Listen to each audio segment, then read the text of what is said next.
Hello, I'm Tom Wilkinson, and welcome to this episode of Thinking in English Grammar, a podcast for intermediate to advanced level English learners. Should companies let employees work from home? Or should employers make workers spend their entire workday in the office? This has been a major discussion in the business world since the COVID pandemic changed the way we work. There are arguments on both sides of the debate. These arguments centre on whether it is better to control workers or give them freedom. Today, I want to talk about this debate in more detail, while introducing some important grammar. In order to talk about this topic, we need to understand and know how to use causative grammar. In this episode, we will focus on the causative make and let, while in Friday's bonus episode, we will discuss have and get. Let's practice this grammar and discuss remote work and company policies in this episode of Thinking in English Grammar. You can find links to transcripts and a study pack for this episode in the description. Also, my friend Peter, who is part of the Thinking in English team, runs grammar workshops for English learners every Wednesday. He is going to run a grammar workshop on causative grammar. Your first session is usually free, so if you're interested in joining, please check out the link in the description. Here is today's grammar lesson. Causative verbs are used when one person causes another person to do something. In English, we often use make, let, have, and get for this purpose. Today, we will be focusing on make and let. Make is used when someone is forced or required to do something. This means they have no choice in the action. Here is this grammar's structure. Make plus object, which is usually a person, plus base verb. The base verb is the verb in its simplest form without to. Here are some examples of sentences using this form of causative grammar. My boss made me work late. I didn't want to, but my boss forced me to work late. His parents made him apologize. He didn't want to, but they forced him to apologize. The teacher made the students rewrite the essay. The teacher required them to do it again. We can also use make in a negative sentence to state that you were not forced to do something. For example, my parents didn't make me clean my room. They didn't force me to clean it. And we often use this in the passive voice as well. I was made to apologize. In passive voice, we add to before the verb. Let is used when someone gives permission for another person to do something. This means they allow them to do it. We form this grammar, let plus object, which again is a person, plus base verb. Here are some more examples of sentences using this form of causative grammar. My parents let me stay out late. They gave me permission to stay out. She let her brother borrow her car. She allowed him to take her car. The teacher let the students leave early. The teacher permitted them to go home early. We can also use this in the negative form to say that you weren't allowed to do something or you weren't given permission to do something. They didn't let me watch TV. They didn't give me permission. While make and let can both be used in causative grammar, they cause someone to do something, they are very different. When we use make, it means the person or object has no choice. They were forced. And when we use let, it means they have free choice. they are allowed to do something. Many companies let employees work from home, at least part of the time. Remote work has become a common practice, especially after the COVID-19 pandemic forced businesses to adopt flexible policies. While some companies make employees come to the office every day, others let them choose where they work. The decision to allow remote work depends on productivity, company culture, and employee satisfaction.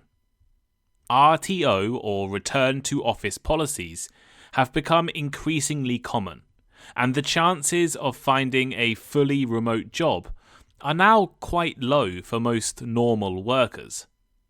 Let's take a look at why some companies are letting employees have more freedom, while other companies are making employees work in traditional ways.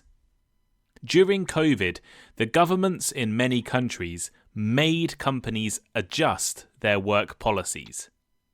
If possible, companies were made to limit in-person meetings and time spent in offices. This was to protect health.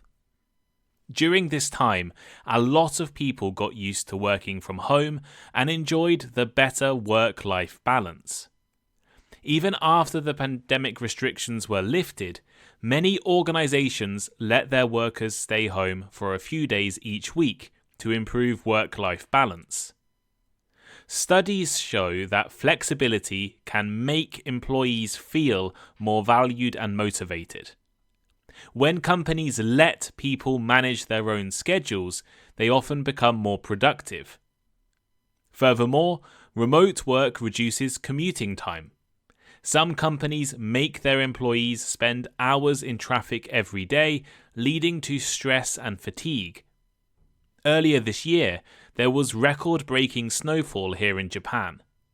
While many companies let their employees avoid the commute to work, my wife was made to drive for over 2 hours to get to her office. She was exhausted every day. In contrast, businesses that let employees avoid long commutes often see happier and healthier workers. Additionally, many companies let their staff save money by working from home.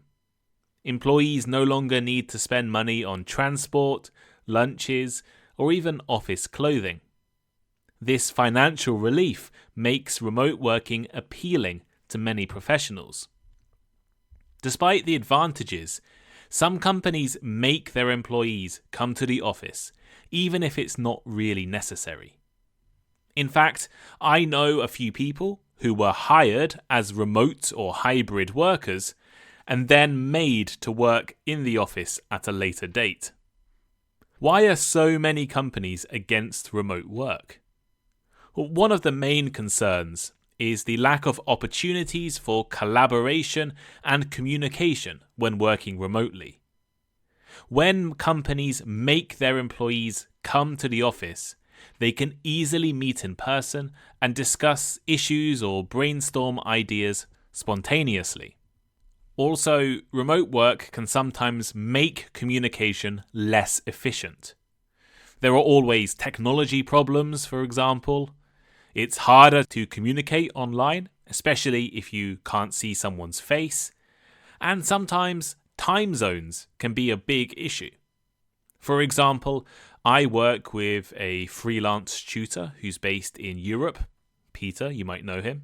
And we rarely have real meetings due to the time differences.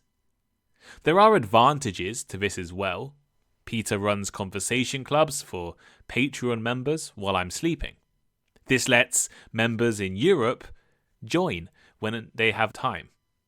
I understand why many employers worry that remote work might make collaboration harder and reduce creativity. It can be difficult waiting for someone to reply to your message or your question. In an office, you could just tap them on the shoulder. In offices, spontaneous conversations make problem solving easier, while virtual meetings may not be as effective. Security concerns are another issue. Some businesses have strict rules about data protection because remote work increases the risk of cyber threats. Companies must make employees follow security protocols when working from home. For example, using the correct networks or using the correct hardware, the correct laptops, the correct computers. Often, it's not worth the risk. Employers would rather make employees work in the office than let them risk the company's security at home. To address these concerns, some businesses let employees work remotely only on certain days. This is called hybrid working.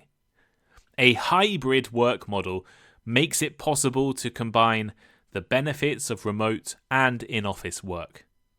This system lets companies maintain strong team connections while still offering flexibility. For example, a company may let employees stay at home twice a week, but make them attend the office meetings on other days. This policy lets workers enjoy flexibility while ensuring more productivity. As the workplace evolves, companies must decide how much flexibility to offer. Some businesses let employees work from home to boost job satisfaction, while others make them work on-site to maintain company culture. I think a hybrid model is a good solution. A hybrid model lets organizations balance employee needs and business goals. In fact, although I'm self-employed, I operate on a hybrid model. I make myself work in an office 3 days a week, and I let myself work at home 2 days a week. At home, I do my recording, and in the office, I do all my editing and writing. So here is today's final thought. Today, I've introduced you all to causative grammar, specifically make and let. Make is used when someone is forced or required to do something. Let is used when someone gives permission for another person to do something. After explaining how to form and use this type of causative grammar, I tried to demonstrate the grammar through a discussion of remote work and return to office policies. Now you have listened to this episode and this grammar lesson, let's practice your English. Why not answer the following questions in the comments on Spotify or on my blog or on YouTube? Use the grammar you've learned today. Would you prefer a company that lets you work from home? Do you think businesses should make all employees work in the office? Leave a comment using the grammar, the causative grammar, and I'll react to it. I might even comment. I've made a study pack for the causative grammar. It includes today's main episode, plus a bonus episode that will be released on Patreon later this week, covering make, let, get, and have, the main causative verbs. The study pack contains lots and lots of vocabulary, loads of study activities, transcripts, ad-free audio, so check it out. I will be doing a conversation club on causative grammar, probably the week after you listen to this, maybe 2 weeks after you listen to this. Make sure to be a Patreon member for that reason, to join my conversation club. Thank you for listening, and I'll speak to you next time. Goodbye.